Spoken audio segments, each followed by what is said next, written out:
Escala de Ásia. A escala de Ásia é uma escala que determina nível sensitivo e motor para pacientes com lesão medular por trauma ou por qualquer outra doença.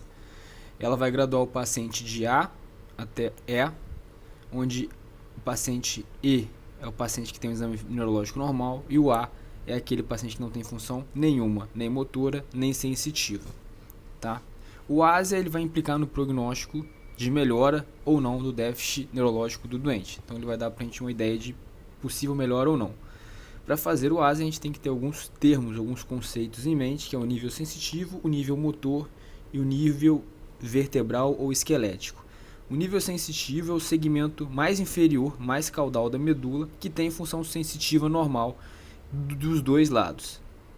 Nível motor é o segmento medular mais baixo, mais inferior, que tem algum grau 3 de força, enquanto os músculos representados pelos segmentos superiores apresentam força normal. Então é o nível mais baixo que apresente uma força grau 3. E o nível vertebral, o esquelético, é o nível que corresponde à maior lesão vertebral no exame radiológico. E o passo a passo para formar o ASIA é definir o nível sensitivo, definir o nível motor, definir o nível neurológico, definir se a lesão é completa ou incompleta e depois a gente determina o ASIA. Para definir o nível sensitivo, a gente tem que definir o dermátomo acometido, onde C2 é na região atrás da orelha, C3 é na fossa supraclavicular e C4 na articulação acrômio-clavicular. C5 fica no epicôndilo lateral do cotovelo, C6 fica na superfície dorsal da falange proximal do polegar, na parte de trás do dedão, C8 fica na superfície dorsal da falange proximal do dedo mínimo, C7 fica na superfície dorsal da falange proximal do dedo médio. Então, na parte dorsal da mão, no dedão, no dedo médio, no dedo mínimo, C6, C7, C8. T1 fica no epicôndilo medial, T12 fica na região axilar. T4 fica na linha mamilar, T6 no apêndice xifoide, T10 no umbigo, T12 fica na linha média do ligamento inguinal. L1 fica no meio entre T12 e L2, ali na base da coxa. L3 fica no joelho, no epicôndilo, no côndilo femoral medial, acima do joelho. E o L2 fica entre L1 e entre L3, no meio da coxa. L4 é o maléolo medial. L5 é o dorso do pé, bem no meio do dorso do pé. S1 é na face lateral do calcâneo. S2 é na fossa poplítea. S3 na tuberosidade isquial. S4 e S5 na região perineal em volta do ânus. Depois que a gente define o dermátomo, a gente define o nível motor, o miótomo, e a gente tem essa graduação para graduar a força. 0 é plegia, sem força nenhuma. 1, a gente tem movimento presente que não vence a gravidade. 2, tem movimento presente em toda amplitude, sem gravidade. Grau 3 consegue vencer a gravidade. Grau 4 consegue ter força contra alguma resistência. E 5 é normal, tem força normal.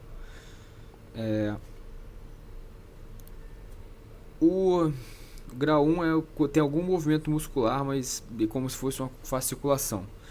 Enfim, os miótomos são C5, que faz a flexão do antebraço, né, do bíceps. C6 faz a extensão do punho, que é o movimento de acelerar a moto. C7 é a extensão do antebraço, do tríceps. C8 é a flexão dos dedos.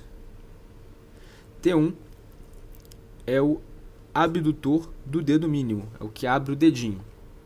L2 é o flexor da coxa, que levanta o joelho, que é o ilho psoas, o L2. O L3 é responsável pela inervação do quadríceps, que vai fazer o movimento de dobrar a perna, de chute também. Aqui o paciente faz a força para tentar dobrar a perna. L4 é a dorsiflexão do tornozelo,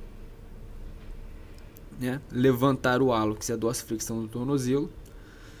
Pede para o paciente levantar o hálux. S1 é o movimento de acelerar o carro, que é a flexão plantar.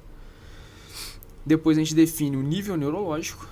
O nível neurológico é quando a gente define o nível motor, define o nível sensitivo, e o nível neurológico é o nível mais alto entre os dois. Então, quem tiver o nível mais alto, esse vai ser o nível neurológico, seja o nível mais alto, seja motor ou sensitivo.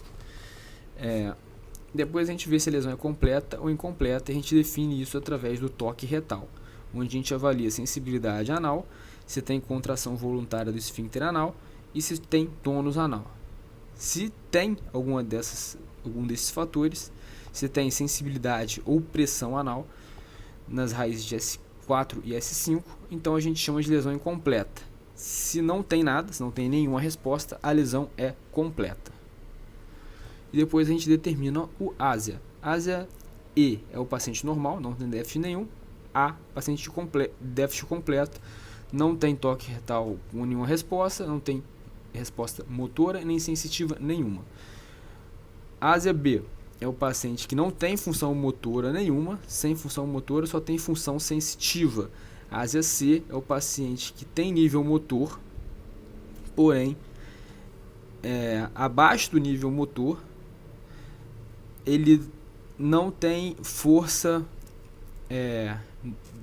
não tem força maior ou igual a grau 3 em menos da metade dos músculos abaixo do nível motor. Então, abaixo do nível motor, metade dos músculos não vão ter força grau 3 para mais, vai ter mais da metade dos músculos acometidos, que é o contrário do grau D, onde o nível motor, que tem função motora presente, abaixo desse nível, metade dos músculos vão ter uma força maior ou igual a 3. Então ele tem mais da metade dos músculos funcionando com força maior ou igual a 3 abaixo do nível motor.